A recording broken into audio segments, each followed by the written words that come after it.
Welcome to the October 21st meeting of the Board of Selectmen. Would you please join me in the Pledge of Allegiance? I pledge allegiance to the flag of the United States of America and to the republic for which it stands, one nation, under God, indivisible, with liberty and justice for all.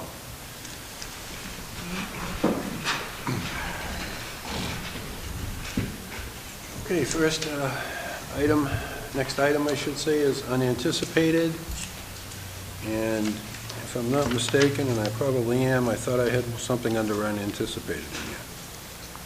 You do, but it's just on paper, because it's unanticipated.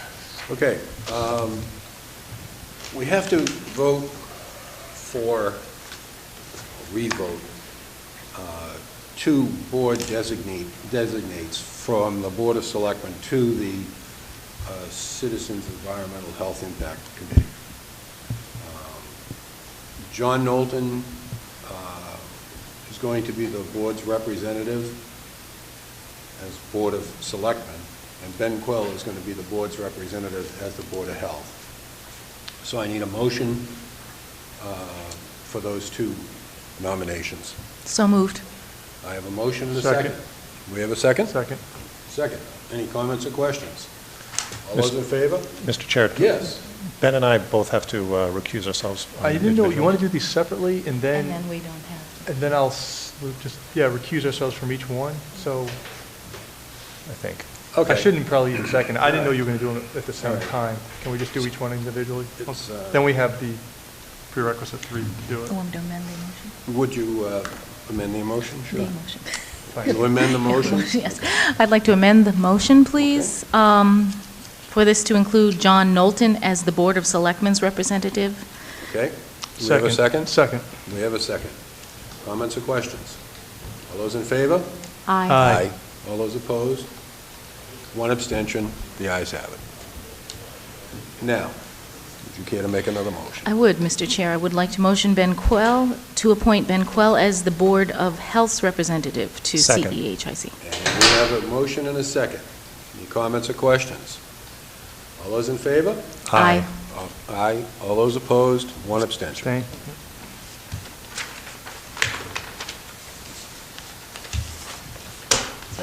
Okay. Anybody else have anything under unanticipated?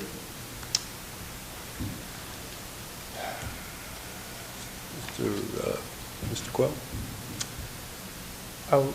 Unanticipated, no. Announcements and recognitions, I do. No. Okay. Under announcements and recognitions, I received a message today that Ernest Montrond passed away. Ernest was a member of the Simeon Nicholson American Legion Post 64 for over 65 years, held several positions, including post commander as well as several other offices. He is presently the judge advocate. He was a past commander of American Legion District 10, past state commander of the American Legion, and a member of the 40 and 8 group. Longtime member of the Middleborough Lions Club. His services are going to be, or his wake is going to be at the Ashley Funeral Home on Wednesday, 2 to 4, 7 to 9. He also spent 53 years working at the Winthrop Atkins Company, which is a very long time. Okay, announcements also have Middleborough Police Department, in partnership with the Drug Enforcement Agency, is participating in the National Prescription Drug Take-Back Day on Saturday, October 26, 2013. With no questions asked, residents can turn in unused or expired medications between 10 a.m. and 2 p.m. in the police station for safe disposal. One of the problems we have in our society today is the use of prescription drugs by people that shouldn't be using them or don't have the authority to have those prescriptions. So getting rid of those prescriptions is, it behooves us to take care of that problem. And this is one way we can do it. This is a Police aren't going to ask any questions. There's no questions. They just throw them in the box and get rid of all of your bad stuff. Prescriptions, that is. Anybody else have any announcements? Mr. Quill? No. I also would like to, Mr. Chair, recognize the life and times of Ernie Montra, and I got to know him through the American Legion, and you couldn't find a nicer guy than Ernie. And what always impressed me about Ernie was there was never a veteran in a nursing home that Ernie didn't visit, or their spouse. You could ask him about anybody who's too sickly to take care of himself and how they're doing. Ernie could tell you how they're doing because he went out and visited them. He'd drive all over the state to see these folks and do whatever he can for them. The guy had endless energy, and just like I said, just one of the happiest, nicest guys you'll ever meet. Everybody in the American Legion knew this guy. I went to the Massachusetts American Legion conference, and the national commander of the American Legion, this is a guy who he tours the entire country as the commander of the entire American Legion, and he came running over and said hello to Ernie, knew him first name. Because that guy was so involved in so much veteran affairs stuff that everybody knew him. As a matter of fact, just today in the bank, when I was working, one of the American Legion members from Plymouth came in to do some business, to make some deposits, and I asked him if he knew him, and he said, absolutely, I know him, and he hadn't known about his passing, and he was very, very sad when I had to inform him of that. So hopefully folks were able to swing by Ashley's on Wednesday night, 7 o'clock, and show their respects. This was just a great guy. As far as announcements, as we did some business tonight with the CHIC, both myself and Selectman Knowlton serve on the Citizens Environmental Health Impact Committee. And not too long ago, the ALS registry, the cancer registry of Massachusetts, was released by the Massachusetts Department of Public Health. And it's headed up by a gentleman named Dr. Robert Knorr. And as has been done in other communities, if you want to have a public presentation of the Massachusetts Cancer Registry in your community, that can be arranged.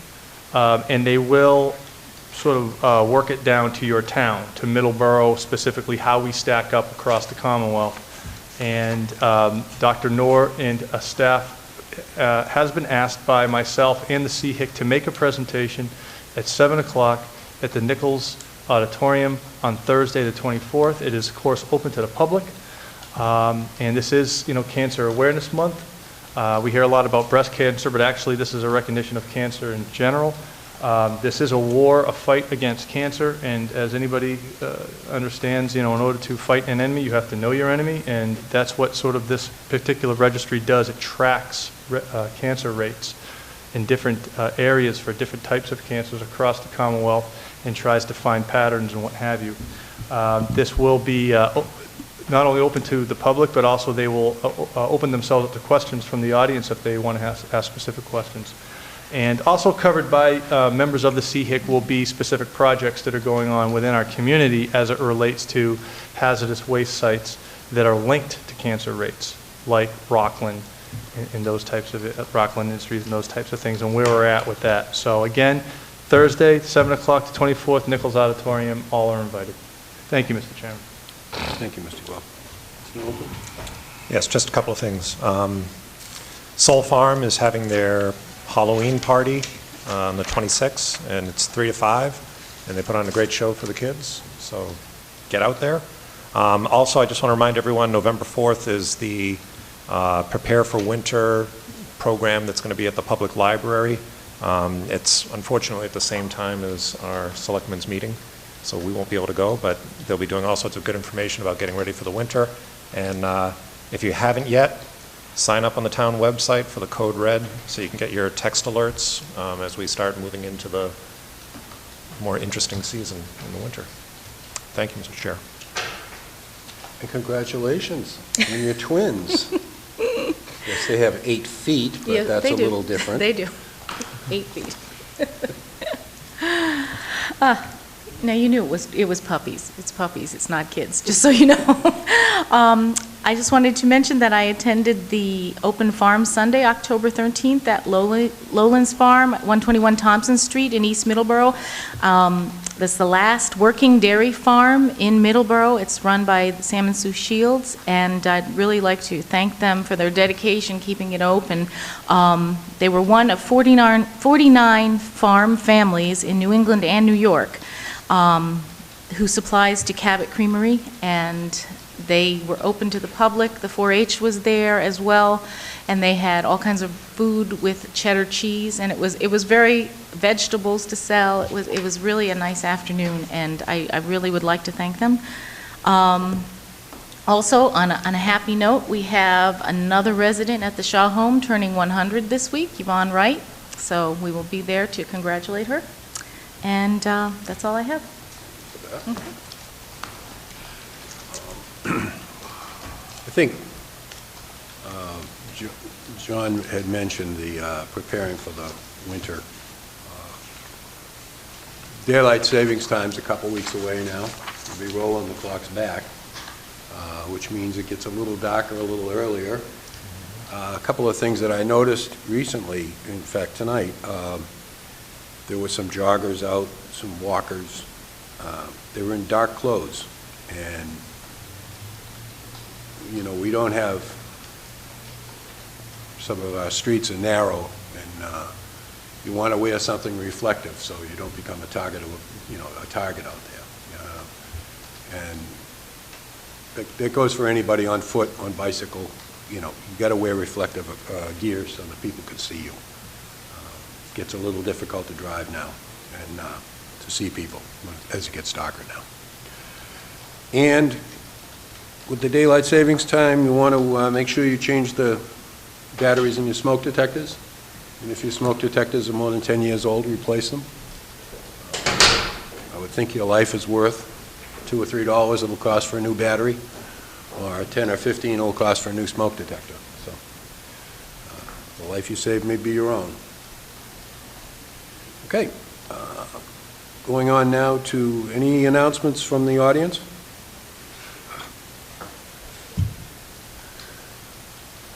Good evening. My name is Jane Cudsey. I'm from the Middleborough Office of Economic and Community Development.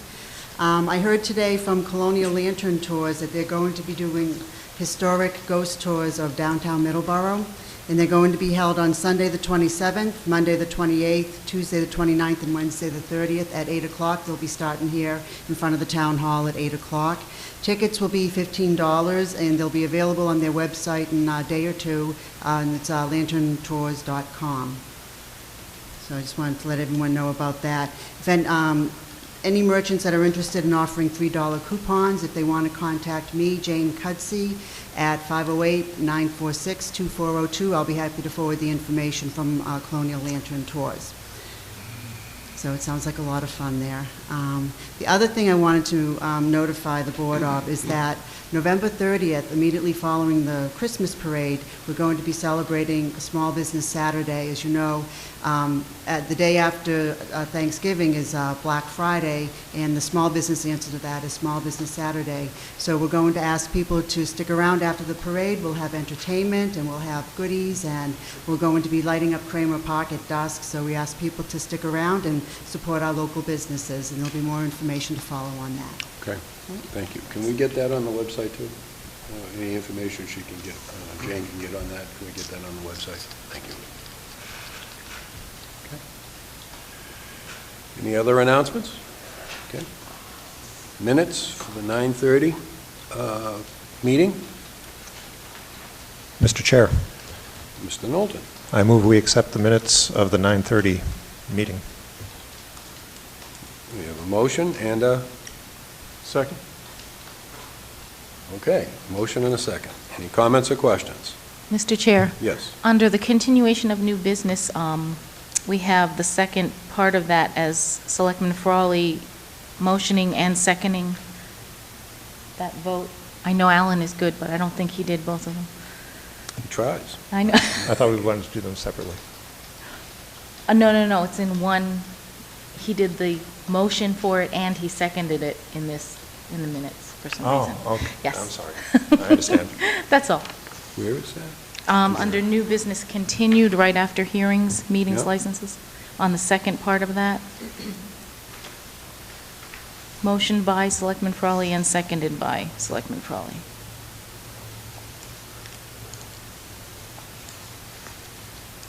Okay, That's all I have. all right. Any other comments or questions? I joined the meeting late at 8:11 PM, so I still intend on voting on these minutes, but I was late to the meeting. Okay. Okay, with the motion and the necessary corrections, any other comments or questions? All those in favor? Aye. Aye. All those opposed? The ayes have it. Any abstentions? No. Okay, minutes for the October 7th meeting. I move we accept the minutes for the 10/7/13 regular Second. meeting. We have a motion and a second. Any comments or questions? All those in favor? Aye. All those opposed? The ayes have it. Okay. Would entertain a motion to authorize the chair or his designee to sign the warrants for the week ending 10/18. So moved. 13. Second? We have a motion and a second. Any comments or questions? All those in favor? Aye. Aye. All those opposed? The ayes have it. Okay, new business.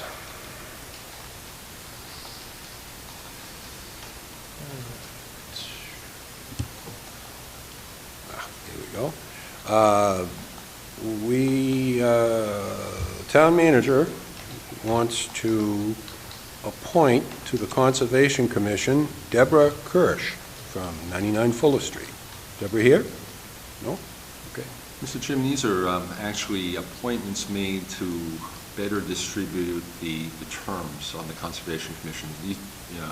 In reviewing it and in consultation with the Commission, we realized we had too many people in one year and too few in another year, and it made more sense to spread them out more evenly. And that's all this does. These people are currently on the Commission, but we've just adjusted their terms to better spread out the membership on the Commission over 3 years.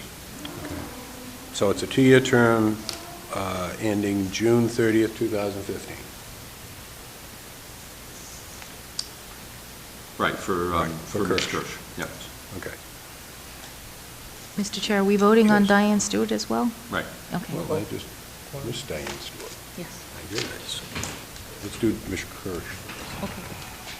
So, pleasure of the board? Motion to approve. Second. Okay. Motion and a second. Any comments or questions? All those in favor?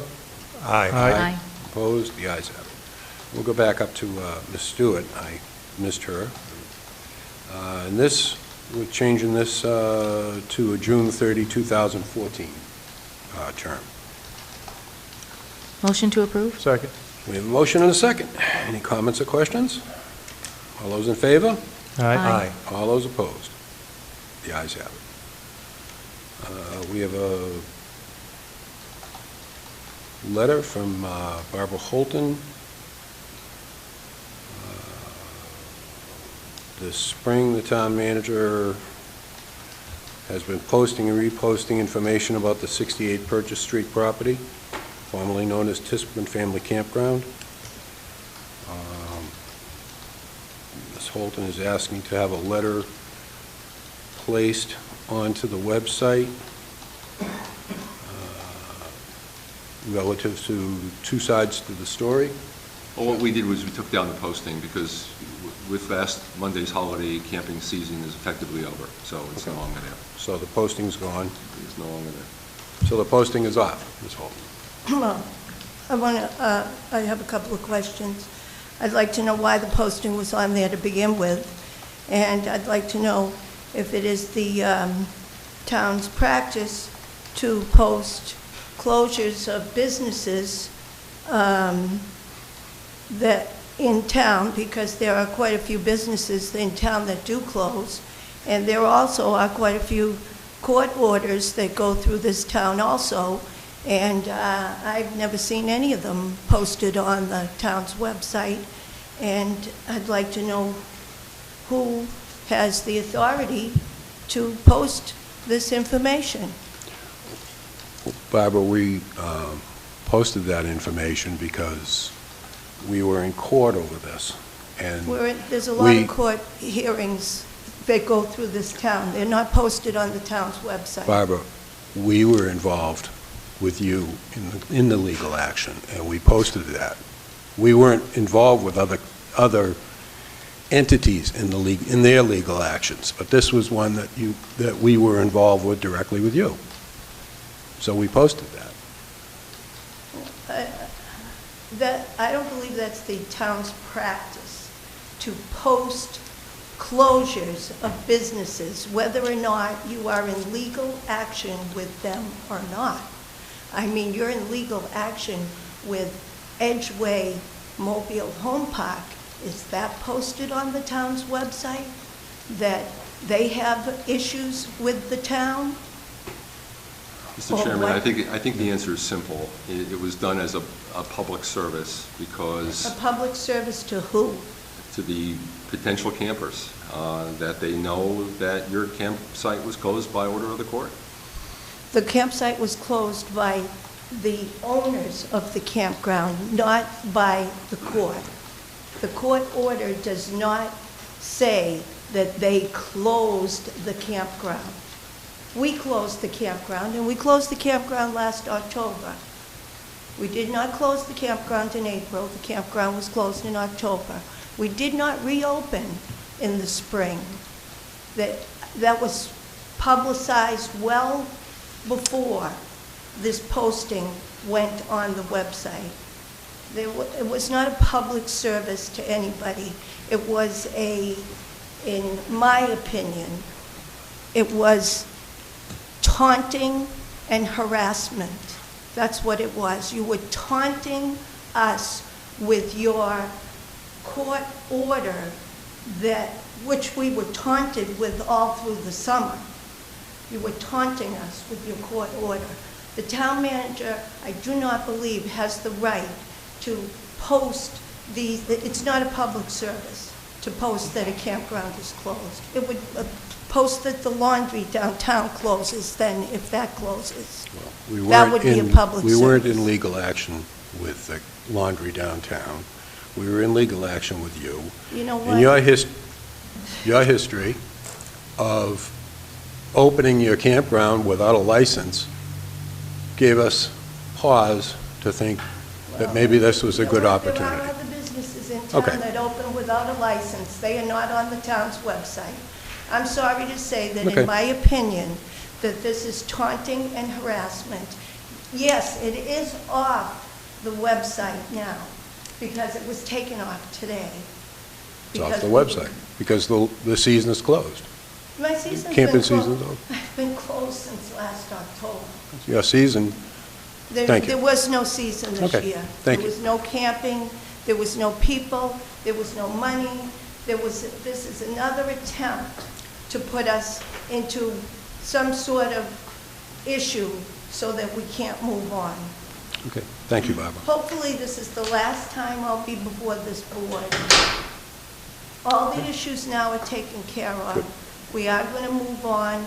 We're going to move on with the sale of the property because now we have the assessors. That's, Right. we've taken that off. This discussion is about that posting, and that posting has been removed. Thank you very much, Barbara. Let the taunting and harassment stop, please. Thank you very much, Barbara. Mr. Chairman. Yes. Mr. Chairman, my name is Brian Giovanoni, and I just heard the words that they're going to sell their property and they had an assessment, et cetera. I just hope that that isn't the full legal disclosure of their sale of property and that now the clock starts ticking with you folks. I don't know what's going on with that, but... I've always been one to believe... Okay, it's not on the agenda, so it wasn't an official notice? No, Thank you. Thank you. Want to make sure. Thank you. Okay, the next...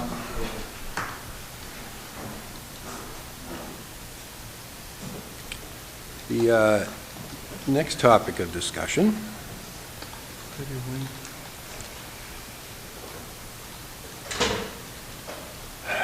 this is to inform us that on October 8th, this is from Andrea Priest at the Council of Aging.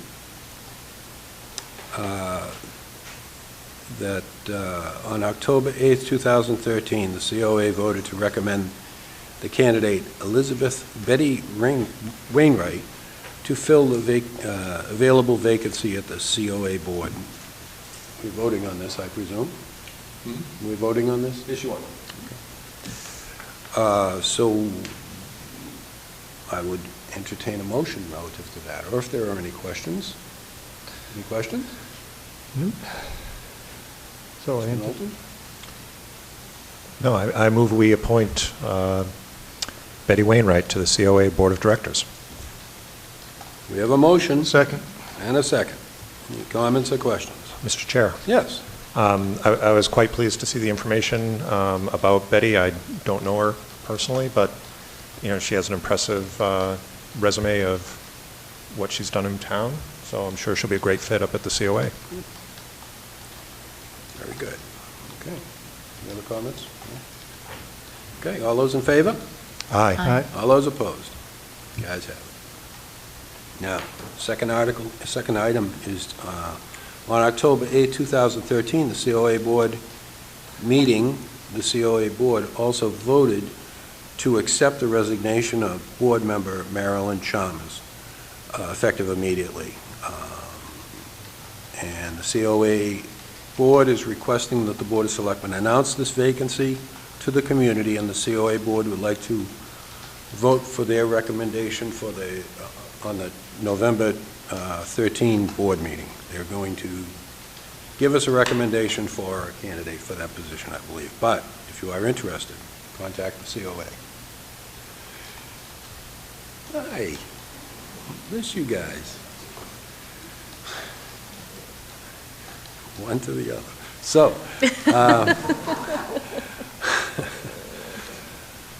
okay, we have an amendment, request for the chairman to sign this amendment for $50,630 of program income funds to continue to assist homeowners with emergency housing rehab who are on the waiting list. And this is from, Jane, is this your handiwork?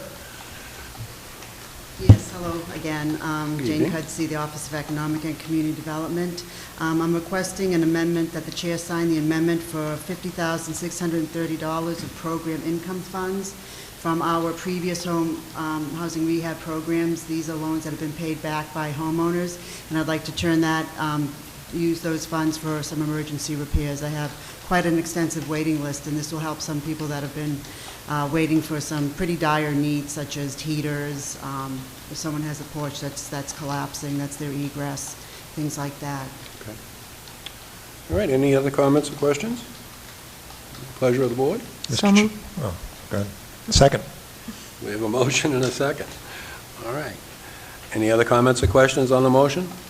All those in favor? Aye. Aye. All those opposed? The ayes have it. Thanks. Go and spend. And I'll stay right here because... Hang in, we get another one.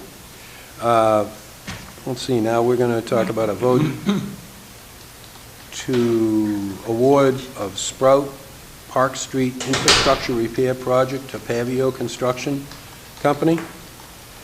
And the price on this is $362,945? That's correct. That's for, this is a joint application that we were awarded with the town of Fairhaven as the lead. This is the FY13 Community Development Block Grant. Right. So that amount includes both the Sprout and Park Street infrastructure repair and Fairhaven's repair as well. Okay. The Paveo Construction will be doing both So our jobs. piece may not be quite that Exactly. big, but Right. it all falls under that same umbrella. Exactly, exactly. Have all of the water, gas, sewer repairs been done before they start? I do know that the G&E has completed their repairs of the Nemasket Housing Authority property, and I talked with Chris Peck, and he did say that this was going to be done long in advance of this work being completed. So Okay, so all of our any maintenance they might have to do on water, sewer, and all Right. that will all be taken care of that's before? all been, yes. Okay, yeah, I don't want to have You know, I don't want to have to tear it up after we put it down, you know? Me too, I was pretty determined to make sure that didn't happen. Good, good. Okay, pleasure of the board? Oh, excuse me, comments or questions of the board? None? Pleasure of the board? So Motion to moved. approve? You're, Second. I have to sign the award, so. Motion. This is to sign the award. Okay, so we have, And I believe there are 3 originals, Jackie? Move to sign award. motion to vote to sign award of Sproat Park Street Infrastructure Repair Project to Pavio Construction Company. Second. We have a motion and a second. Any comments or questions? Okay, all those in favor? Aye. Aye. Aye. All those opposed? The ayes have it. Thank you. There you go. Well, now this is something that's very disturbing. We're declaring a 1977 Chevy sludge truck as an inoperable vehicle, and we're going to declare that as surplus. Yeah. And it's unfortunately, you can't see the pictures. There is. What's even more disturbing is the fact that we were running this thing We were until dri- this year. That thing was passing inspection? There's very little real metal in this truck. Very rusted out. And we got your dolly's worth out of that one, I can tell you that. A 1977 truck. I should say. Okay, pleasure of the board. Mr. Chair, vote to declare 1977 Chevrolet sludge truck as surplus. Okay. Second. We have a motion and a second. Any comments or questions? Mr. Chair, Yes. I'd just like to thank Todd Goldman, the wastewater superintendent, for sending those pictures along. It makes it, I mean, a picture's worth 1,000 words. It makes the case right there. We don't have to spend a lot of time on that. It's great. Okay. All those in favor? Aye. All those opposed? The ayes have it. Next item up for discussion is to approve a second-hand license for Boutique Azalea for 17 South Main Street, and to waive the $50 licensing fee, as this is a current licensee who is relocating. So we're going to do 2 motions on this, Jackie? Sure. Okay. Would Donna Raption be available? No? Okay. So, the first motion I would entertain would be to approve a second-hand licensing fee for Boutique Azalea. So moved. Second. We have a motion and a second. Comments or questions? All those in favor? Aye. Aye. All those opposed? The ayes have it. The second part of this motion, or second motion on this action, would be to waive the $50 licensing fee, as this is a current licensee who is relocating. So moved. Second. We have a motion and a second. Comments or questions? All those in favor? Aye. All those opposed? Ayes have it. Vote to approve a betterment agreement for Scott and Geraldine Rindeau from 175 Rocky Meadow Street. This is for sewer betterments for a tune of $21,100. Comments or questions? Pleasure of the board. So moved. Second. Motion second. Any comments or questions? All those in favor? Aye. All those opposed? The ayes have it. Vote to appoint DPW Director Christopher Peck as the town's representative to the South Shore Recycling Cooperative for a 3-year term effective immediately. When will that terminate? 2016? June 2016? You know, I don't know what their terms are on that board. So, I don't know if they run fiscal year or some other date. You should probably get a date for that, though, so we won't be blindsided. They always remind us of when we need to reappoint him. Okay. Well, is he filling in, would he be Yeah, taking yeah. over for? Yeah, Andy Baggis was the representative, and then when Chris came on, we hadn't, appointed him, so they, pointed that out to us. So that's So we should probably find out what the deal is on that then, or when it, Mhm. all right. Pleasure of the board? So moved. Second. Motion and second. Any comments or questions? All those in favor? Aye. Aye. All those opposed? The ayes have it. Next item on the agenda is to sign the, approve and sign the First Amendment to the Middleborough Lakeville Intermunicipal Water Agreement, and this was voted on at town meeting. So this is our, we have to sign this because Lakeville's already signed it. Lakeville signed it, town meeting approved it, so now you can sign it. Okay. Pleasure of the board? So moved. Second. Vote to sign. Any comments or questions? All those in favor? Aye. All those opposed? The ayes have it. Vote to authorize town manager to sign Jones Day engagement letter. You getting engaged? Congratulations. The old one, well, the one that we had signed a couple years ago was getting stale, and they asked us to sign it. Okay. Is there any dramatic No change? changes. I went through it, same agreement we had. Same basic agreement, Yeah. okay. Is there same fees? Yeah, no change in fees. Okay. Pleasure of the board? I move that we authorize town manager to sign a Jones Day agreement letter. Second. We have a motion and a second. Comments or questions? All those in favor? Aye. Aye. All those opposed? The ayes have it. Whoop. Next item on the bid, on the agenda, review various licensing fees and consider voting to increase. The licensing fees are the Class 3 automobile dealer license, junk dealer, $200. What are we going from to? Is it? So let me get to the page.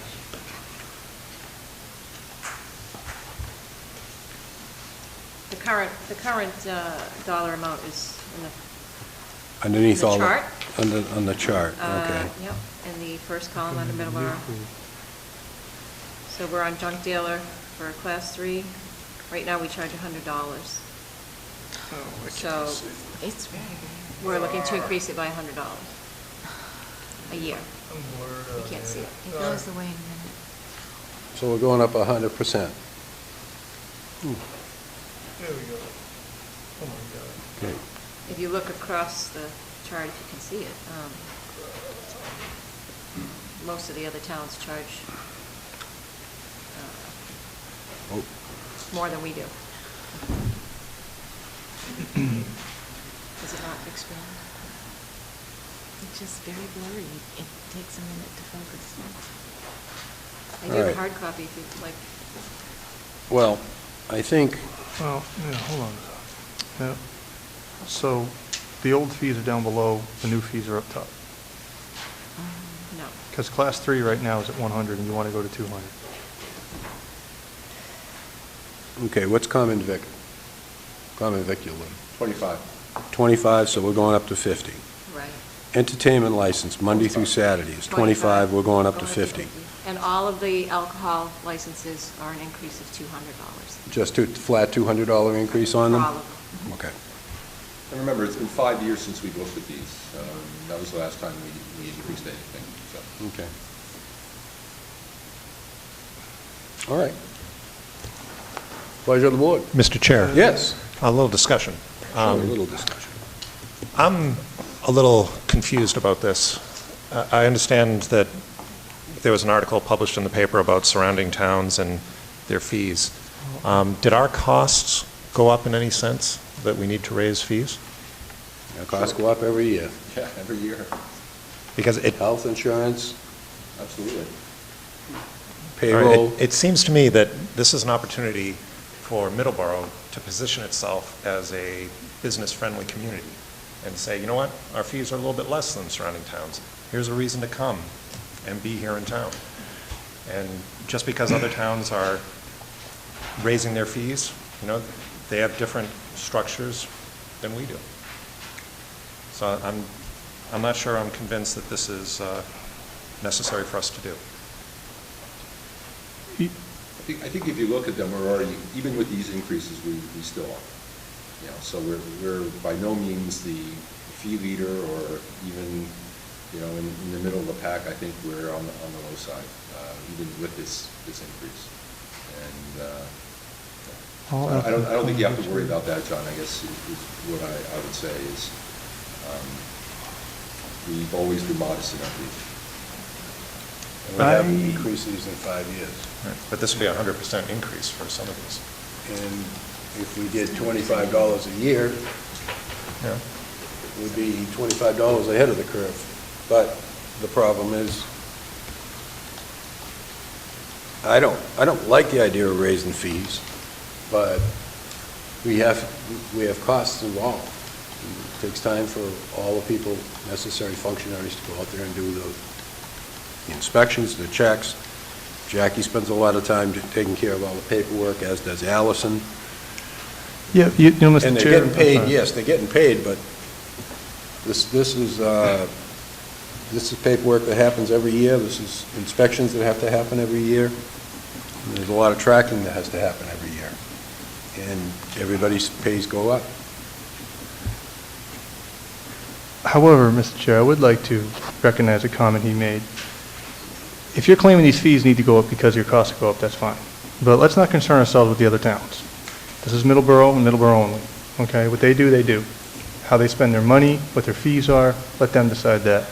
So I'm not overly concerned with comparing ourselves to the surrounding communities.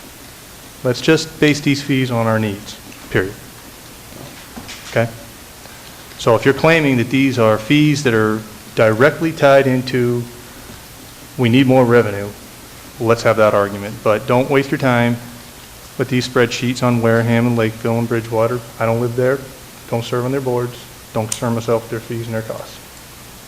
Well, the only fees that I cared about was what were we going from to?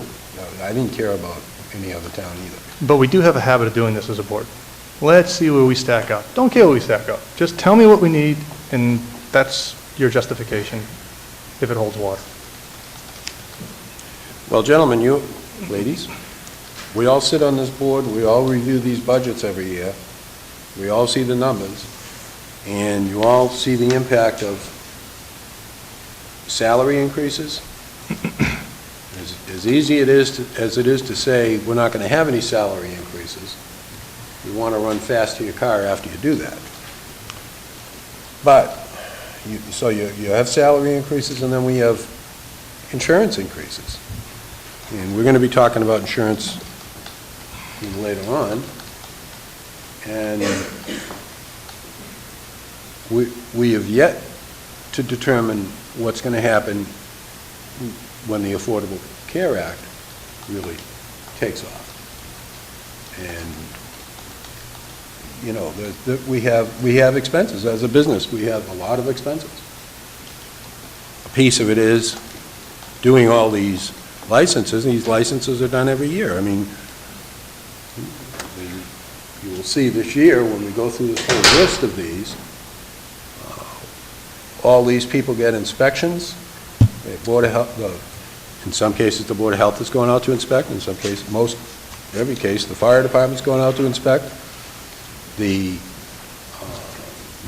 building inspector is going out to inspect. Paperwork has to be generated. Last year, Jackie and myself and Alan Frawley were in here, and Steve Spataro came in, and we were signing a revocation on New Year's Eve. So we're trying to get better at that, but it's paperwork that has to be done. It's time, it's process, and our costs do go up every year. But does the price of a bottle of wine go up? Mansfield needs to make money.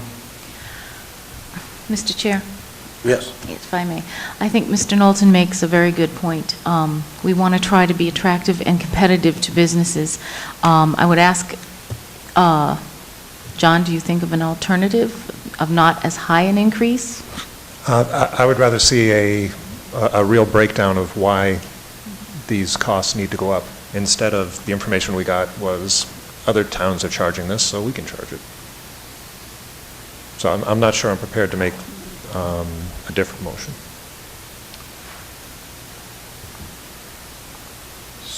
So if you saw cost-benefit and cost analysis of Well, what the costs are? as Selectman Quell was saying, I think we need a better reason.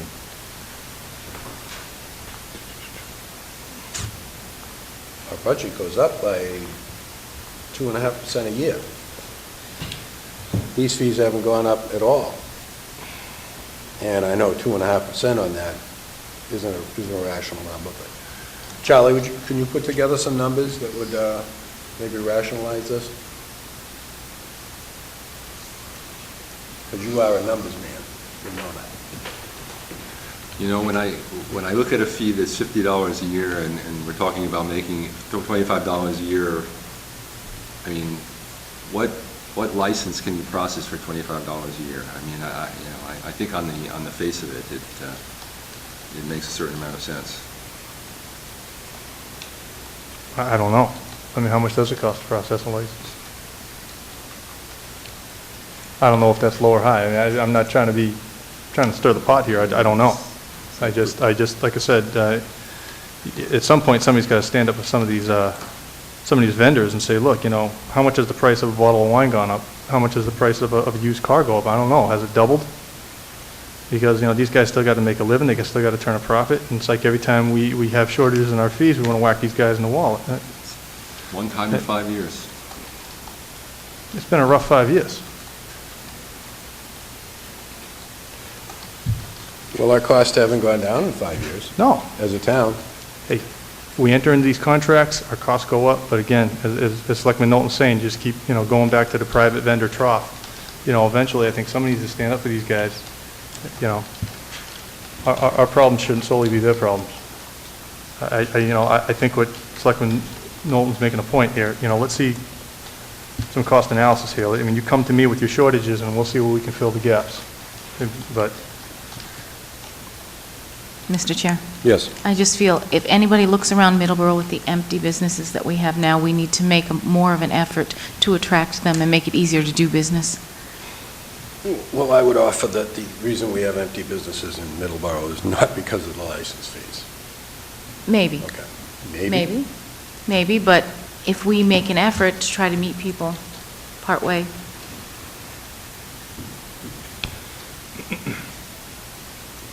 So why don't we just withdraw this? Okay. Very good. Goals, we are going to have to hold off again until we get, Mr. Frawley will be back, I believe, next week.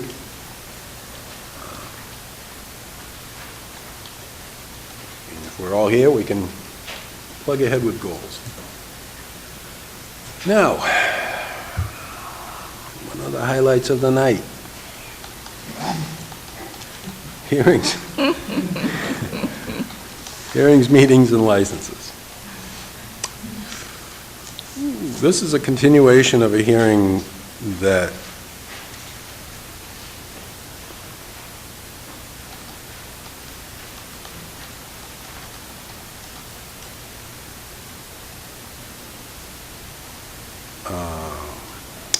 let's see, when did we have this last hearing? We had this back in, no, we had it on the agenda. When did we have this last? It says 7/113. Yeah. Was it? 7/113. So we're continuous from 7/113. And I think your theory was that there was supposed to be a court date last week to hear the whole issue of the injunction, which ended up getting postponed until December. So there is no news to report on whether or not you can actually take action here. So given the timing of the pending sale, I'm suggesting we move it till after what's likely to be the date of the sale. So we have a vote to, possible vote to continue to January 27th, 2014 at 7:30 p.m. Right. Does that sound like it's going to be enough time for the No, based on what I'm prospective hearing, sale? that would your closing be in early January, hopefully? Yeah, I mean, I think it's a likely scenario that by then it's a moot point again, so. Okay. So then, would entertain a motion to continue this hearing until January 27, 2014 at 7:30 PM. So moved. Second. We have a motion and a second. Any comments or questions? None? Okay. Comments from the board? All those in favor? Aye. Aye. All those opposed? There you go. You don't have to come back till January. Oh, I would relish having you here for Christmas. See you at my party. However, See you at my party. Yes. 7:50, and look at that, we're almost there. We are there, actually. We have a hearing, public hearing. This is a WRPD hearing. Board of Selectmen will hold a public hearing in the Selectmen's Meeting Room at the Town Hall, 10 Nickerson Ave, Middleborough, Mass., on Monday, October 21st, 2013, at 7:50 PM for the purpose of discussing an application filed by Horsley Witten Group, Inc., on behalf of Michael Matos, Affordable Housing and Services Collaborative, Inc., for a special permit under the Water Resource Protection District bylaws to allow repavement of the existing parking lot and installation of stormwater best management practices, 3 rain gardens, 2 vegetated swales at the Middlebury Arms Apartments, 89 East Grove Street, 143 Wood Street, Assessors Map 65, Lot 167, Zoning District, General Use, WRPD, District Z4. Anyone wishing to be heard on this matter should appear at the time and place designated. I declare the hearing is open. So, who would like to go first? Mr. Chairman Mr. and board members, for your record, my name is Robert Mather. I'm an attorney with an office in Middleborough, and I represent the applicant, Affordable Housing and Services Collaborative, Inc. They are a nonprofit corporation. They're organized to preserve and provide affordable housing for low-income families. With me tonight, I have the president, Michael Matos, and we also have 2 representatives from our project engineers, which is Horsley Witten Group, Jane Esty and Amanda Crouch-Smith. Jane and Amanda. The property is, my clients do not currently own the property, it's under agreement. There's a few things that need to be done, such as an order of conditions and this permit. They did just receive their order of conditions, so it appears that this is probably one of the last obstacles. As the chairman announced in the reading of the application, and it's very significant that this property is located in WRPD Zone 4, which is essentially, well, if you're going to say the least important, they're all important, of course, but Zone 4 is the area where the water and drainage that goes into the ground cannot reach the public water supply. There are very few regulations in Zone 4, but there is one regulation that is consistent in all of the zones, and that's why we're here today, because that's the regulation that says that any building, excavation, or other land disturbing activities within 25 feet of a wetland are prohibited, but the Board of Selectmen, as the special permit granting authority, has the authority to allow one of 4 specifically designated things. And those are the only things that they can allow. 3 of which don't apply, 1 being a limited project, 2 being creation of wetland replacement or flood storage mitigation, 3 being maintenance and construction of trails and public parks. But the one that does apply is the installation of drainage outfalls or outlet swales where no alternative is feasible. And that's why we're here. That's what our proposal is. Now, initially, there was a proposal, in addition to the drainage swales, they were going to move the driveway a little so a small portion of it would intrude further into the 25-foot zone. And when I became involved in the project and in speaking with the town manager, we both realized that's not something you can do. It's not one of the 4 items that you can request. It's clear that even though that this is a valid non-conforming use, because I think as everyone knows, this project was here before the WAPAD bylaw went into effect, even though they're valid non-conforming use, the laws are clear that you can't be any more non-conforming. So you literally can't move another foot into the area unless the bylaw specifically allows it, as is the case with the swales. So we're here to request you to allow us to install, our engineer will go over it a little bit more, but I believe it's 6 drainage swales and bioretention areas in the 25-foot zone. We really aren't required to do this improvement, but it's something that they want to do. There are some drainage issues on that side of the property, and this is something that they want to do to make the long-term benefits of the ownership of this project, to ensure that longevity. As I mentioned, we have obtained an order of conditions because, of course, any work done within 100 feet of the wetlands would require approval of the Concom. And the Conservation Commission approved our application. They actually approved it with the small intrusion into the 25-foot zone. Not that they overlooked it, is they realized they were the ones that directed my clients, saying that in addition to an order of conditions, you need to get a special permit from the Board of Selectmen.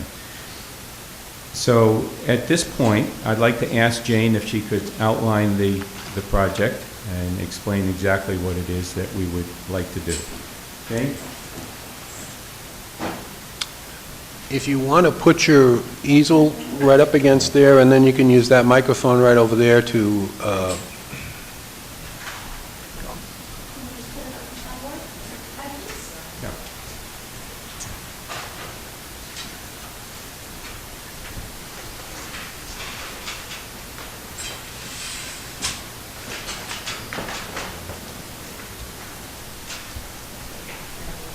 Okay, thank you, Mr. Chairman, members of the board. Would you introduce yourself, please? Yes, I'm Jane Estee, an engineer and project manager with the Horsley Witten Group in Sandwich, Massachusetts. And we've done the engineering work for the improvements to this project. And the improvements that we're concerned with deal with repaving the existing walking paths and parking area and driveways. Because the pavement is not in good shape and needs to be repaired, also to improve the drainage and to make it more in conformance with the accessibility requirements of the ADA and even out some of the existing surfaces that are there, make it easier for the residents to access the building properties. So this is a blow-up of the plan, and this plan does show the revision that Attorney Mather spoke of, and it is over in this area. Originally, this drive came in a little bit more at 90 degrees just for access for vehicles, but we did push that back and to try to get further away from the 25-foot buffer zone. So what we've done with the drainage as it exists now just drains sheet flow out into the wetland areas, and we've tried to make that a little bit better and mitigate the effects of the stormwater on the wetlands by doing a couple of things. And along the entrance roads, these areas that you see in orange right here are vegetated swales that will serve the purpose of both absorbing some of the runoff and slowing it down so that it does not go at such a rapid rate down into the wetland area at the bottom of the property. And we've done a wetland, a vegetated swale with a stone overflow again to try to slow down the runoff that would be heading towards the wetland area. The areas, if you can see them in green, vegetated bioretention.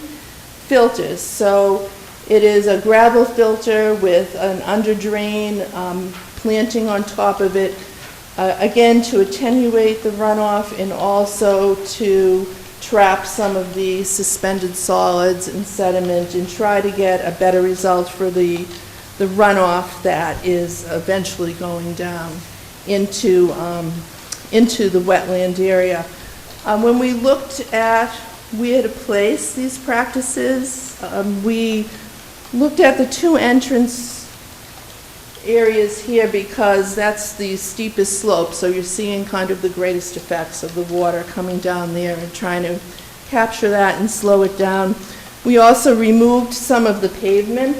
The pavement was kind of boxed off at the end here, and we've taken some of that out to put in the bioretention. We have a total decrease in impervious cover within the 25-foot zone of almost 760, 758 square feet. So the total effect of this project is to reduce the pavement and deal better with the drainage, try to treat it and attenuate it in accordance with the Mass Stormwater Standards to the greatest extent possible before it still overflows into the existing wetland. The other thing we've tried to do is keep to the footprint of the existing pavement because the intent is to grind and mill the pavement in place and use that as a base, compact that and pave over it so that there won't be new road construction that would involve more digging in the buffer zone to the wetland. And I'm happy to answer any questions or bring this over closer if that's helpful. The road to the right side, that's coming in the Grove Street side? This is East Grove Street? East Grove Street, okay. Is that road where it's, thank you. Thank you. Thank you, Amanda. Thank you. That road, the gray area, the dark gray, that is the road coming in. How wide is that road? It Do you know is approximately? 20 feet. 20 feet wide? It's right here. Okay, It says 20. all right. We got it. Okay, thank you. No, that's going to be wide enough for our apparatus, fire apparatus. Oh, for sure. Okay.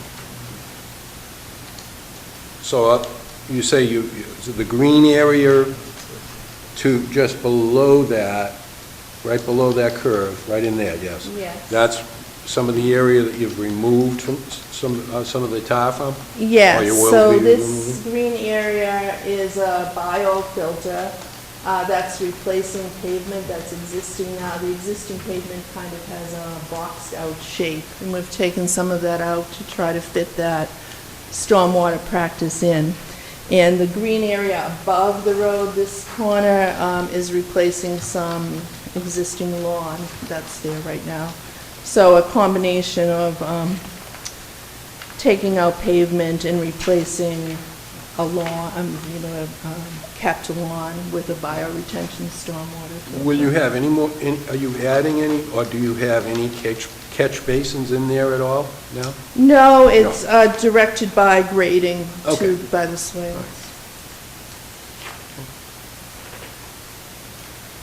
Board members, have any questions?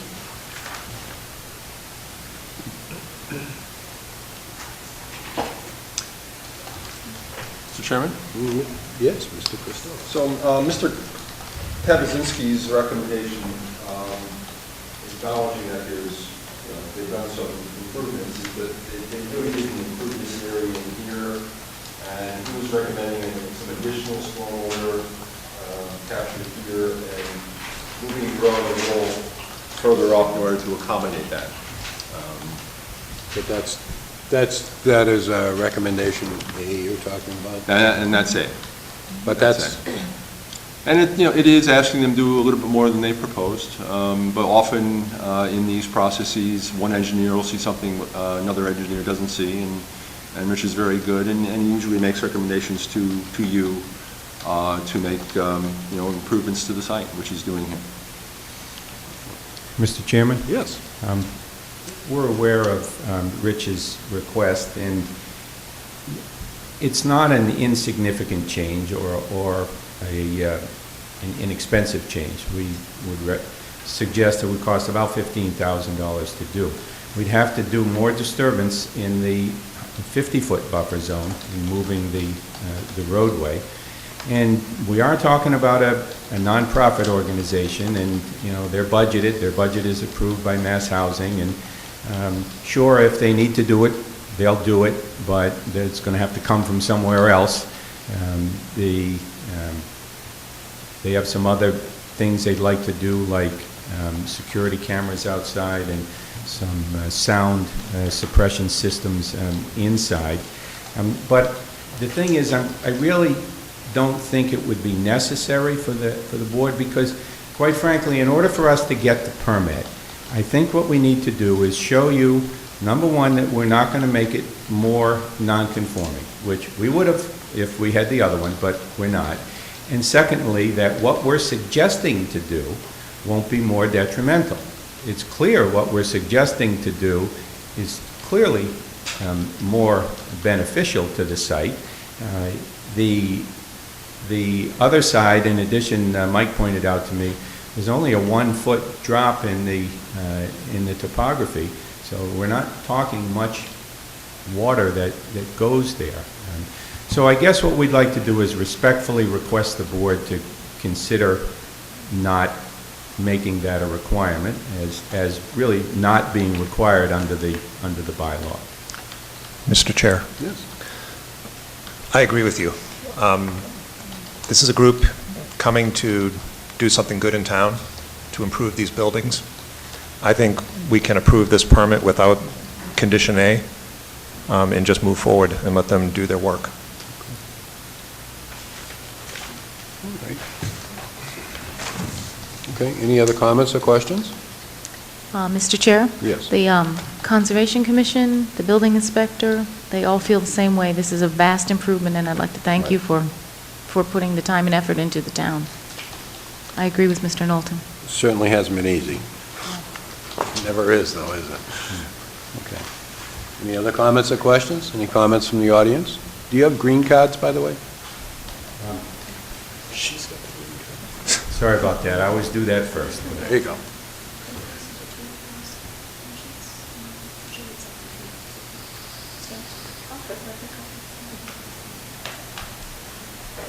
Okay. All right. Any other comments from the board? Any other questions? Questions? None? Okay. Declare the hearing closed.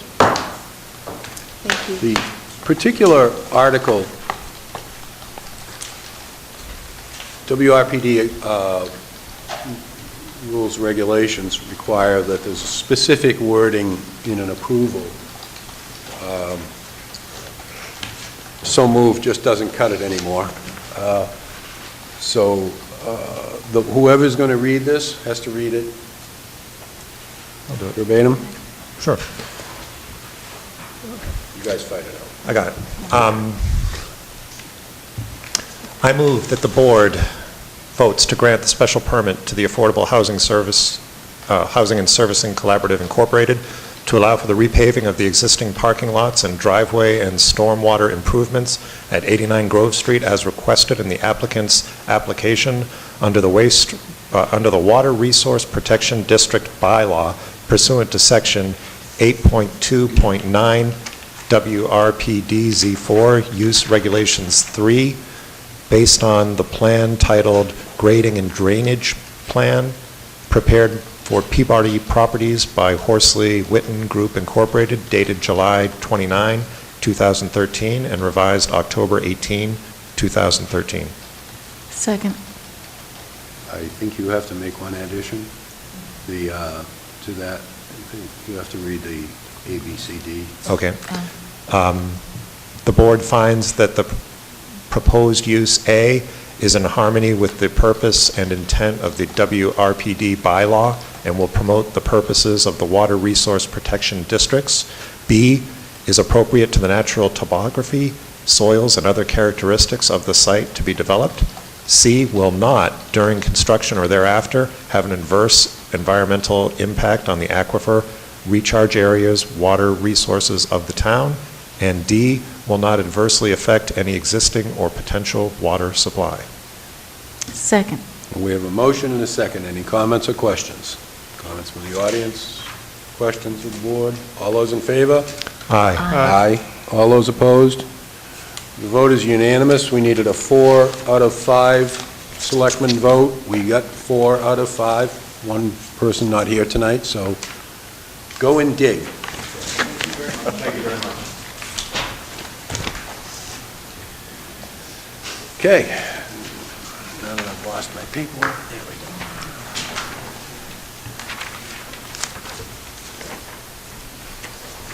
Tonight, we have to discuss some bills. And the first bill, when the magic box comes up, is to Wright and Pierce. This is for, they're at 10%? Is that what this is? The Yeah, on 10% that, payment? on that first category of Right. design. And this is for the water pollution control facility upgrade, the August 2013 invoice concerning Phase A, which is relative to site utilities and converting primary clarifiers and completed selection and size of all major process equipment. They are at 10% complete, and they are looking for $37,300 Correct. for designer invoice number 1. So we'll take these one at a time. Sure. For Wright and Pierce, $37,300. So moved. Pleasure of the board. Second. Motion and a second. Any comments or questions? All those in favor? Aye. Opposed? You guys have it. Pilot testing invoice number 1 in the amount of $11,430.60. So moved. Second. Motion and a second. Comments or questions? All those in favor? Aye. All those opposed? And wastewater characterization study invoice number 1 in the amount of $20,750.20. So moved. Second. Motion and a second. All those in favor? Aye. Aye. All those opposed? The ayes have it. Now we have a motion, entertain a motion to pay Atlantic Design Engineers invoice in the amount of $950 for review of the WRPD application for Middleborough Arms. So moved. Second. We have a motion and a second. Comment or questions? All those in favor? Aye. Aye. All those opposed? The ayes have it. Vote to pay Jones Day invoice in the amount of $585. Funds to come out of the Resort funds. resort funds? Correct. Okay. Okay, we need a motion for vote to pay Jones Day the invoice amount of $585. So moved. And we need a second. Second. Go ahead. Raise your hat, doesn't it, $585? It does. We just voted $11,000. I know. You didn't bat an eye. I hear you. Okay, any comments or questions? Question. Yes. Jonas Day, is this all just from the tribe and the casino? Yeah, there was some attempts at communication initiated actually by Selectman Frawley, and we turned it over to Jones Day, and needless to say, it didn't go anywhere. So that's why it's a relatively small bill. Yeah, okay. But, Okay. you know, we had to follow it through. There seemed to be some interest in talking to us, and so we felt, well, we had to pursue it even though we didn't expect it to go anywhere, and it didn't. Okay. So now that the vote's been taken, they don't have to worry about talking to us anymore. Exactly. That's a good partnership. It- Okay. It allowed them to say, yes, we're talking to Middleborough when they asked the question. Okay. Any comments or questions that you can say on No. camera? Okay, all those in favor? Aye. All those opposed? The ayes have it.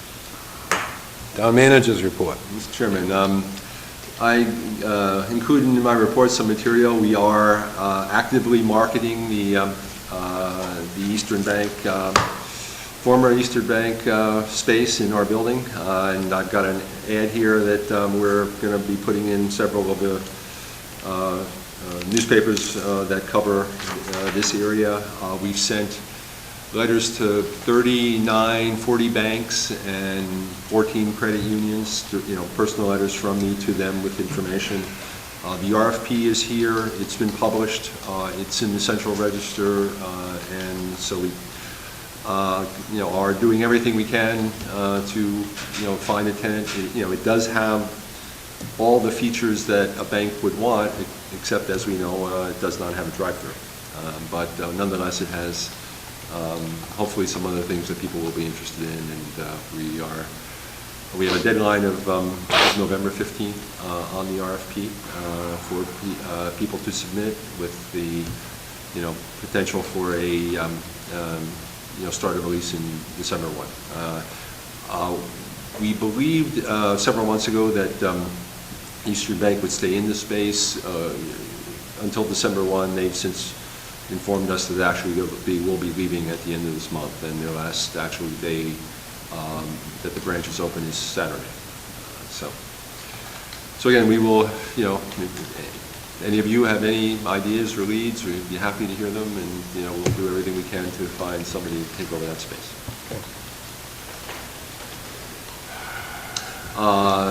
Next item, in our continuing efforts to win our design of the Rotary, we have a very supportive letter from Congressman Keating, who we met with a couple months ago here in Middleborough, and that's been sent to Secretary Davey. We've heard back from the Secretary's spokesman that they've had enough letters, thank you, and hopefully we'll be having a meeting with them again soon to talk about this. The third item, I don't know if you've been in Four Corners recently or walked across the street, but we now have a fully handicapped accessible and audible crossing system there that was asked for by a couple members of our community, Joe Correa being one, and we were finally able to deliver on that. I want to thank Chris Peck from our Public Works Department for overseeing that procurement. And this was tested. This was tested by somebody who has auditory. Believe it or not, I think the second day that it was there, I noticed somebody, a visually impaired person, with a teacher, helping them learn how to use the system there to be able to cross on their own eventually. So, yeah, I mean, right off the bat, it was being used, which was great. Excellent. And then, not in my report, I think you also know that there's a hearing Wednesday by the Gaming Commission on the Raynham Park application. Ruth Joffe right now will be going and testifying. We still have not been given enough information to know whether or not this is going to have an impact, say, at the Rotary. We got some information just today via an email, but I'm not sure that's going to, again, tell us everything we need to know. So that'll be our primary focus is, just let's see the information. Let us be able to tell whether or not we are impacted, and if we are, we want to, stake a claim toward that. If not, then we can say, no, we're not. We have no issues with this. So, but we'll be going there just to if we haven't gotten the information by then, to ask them to help us get that information. And that's all I have, Mr. Chairman. Any questions of the town manager? No? Okay, go on to correspondence.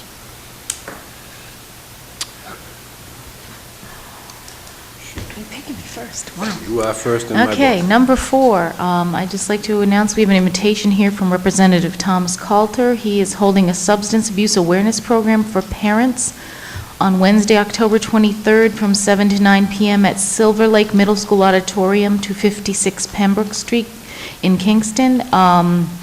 In light of the recent issues that we've been having with synthetic marijuana, they're going to cover that. It's a lot of information. You can call his office at 508-732-0033 for more information. It's open to officials, parents. And to go along with that, we have number 9 as well. Drug Overdose Prevention Conference, let me just scroll down. I believe that's the 25th of October, and that is going to be held, that's being held, hosted by the mayor of Brockton and the Plymouth County District Attorney's Office. That's Drug Overdose Prevention Conference on October 25th. That will be at the Shaw Conference Center in Brockton. And you can go to districtma.org for more information and to register for that as well. Very important.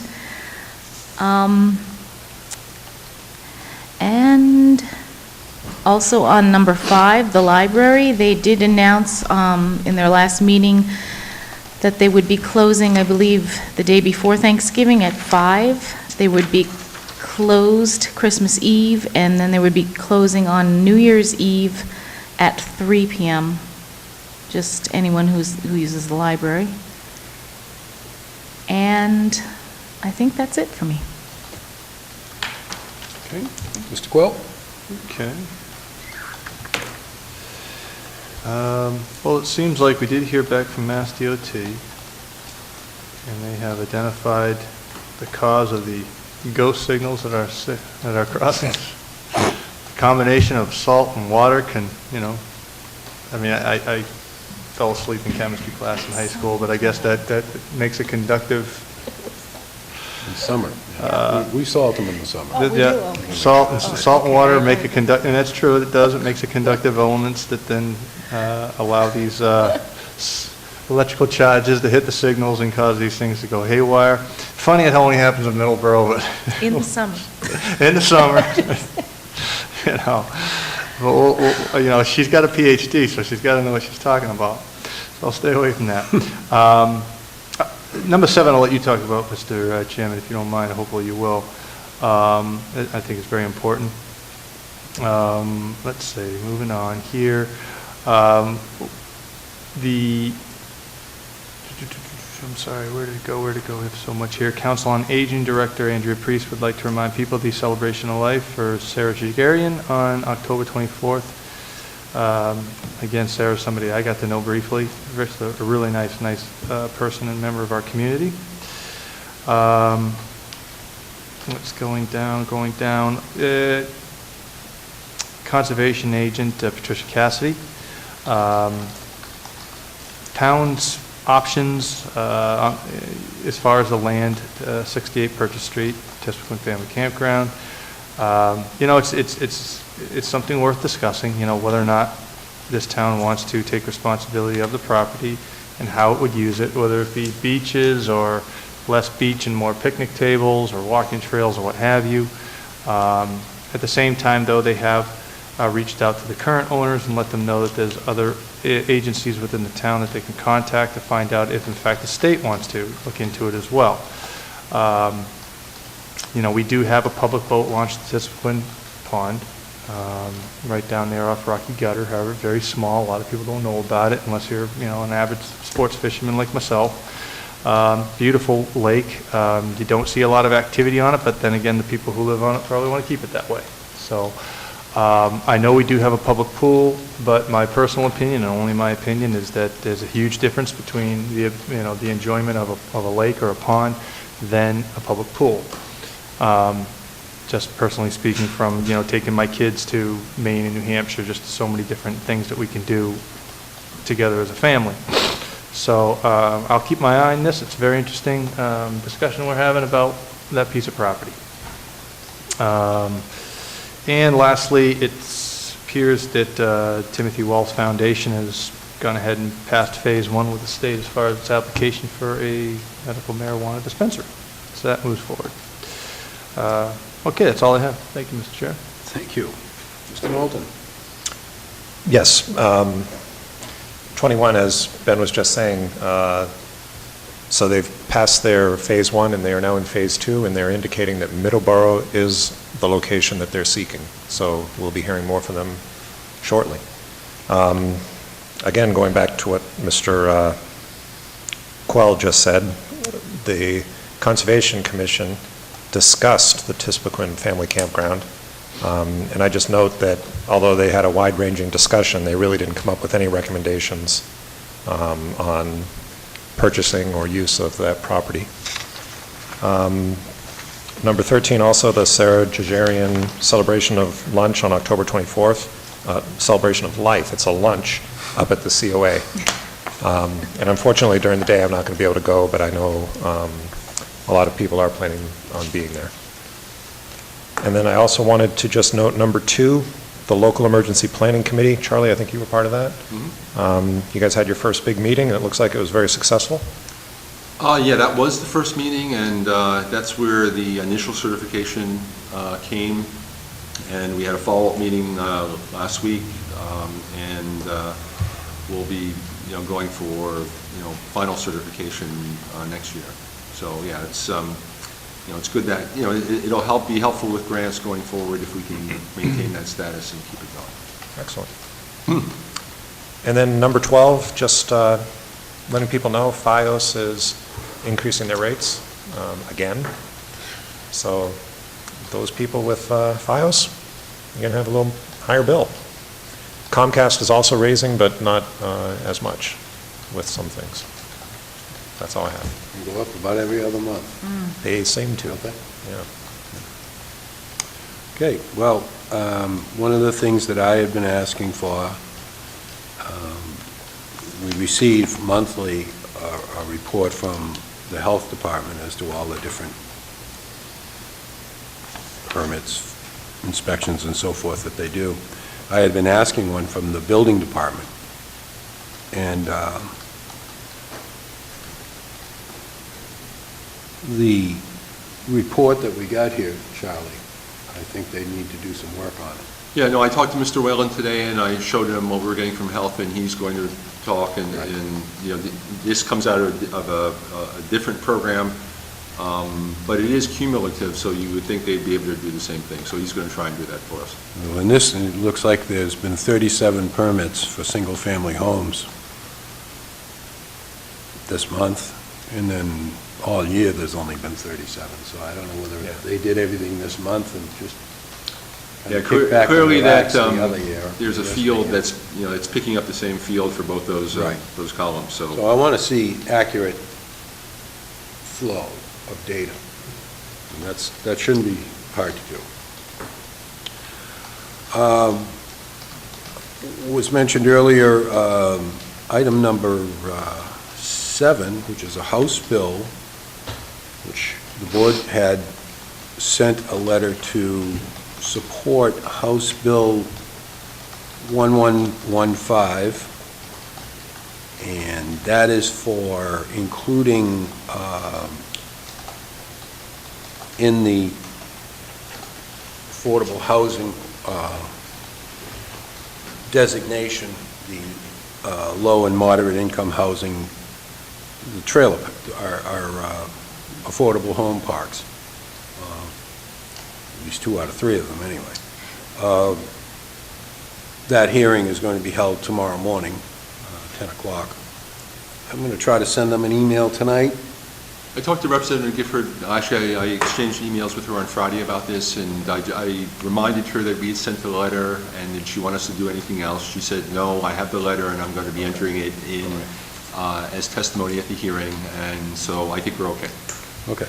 I want to keep Yeah, that going. absolutely. Because, the cities have a big advantage over us. They can take a whole block of housing and declare it affordable, and then, it cuts down their numbers quickly. We don't have that luxury over here. And I think that using the manufactured housing area would be an asset there.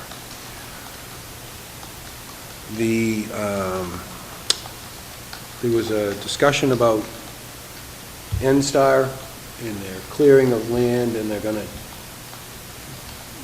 eliminate a box turtle's habitat.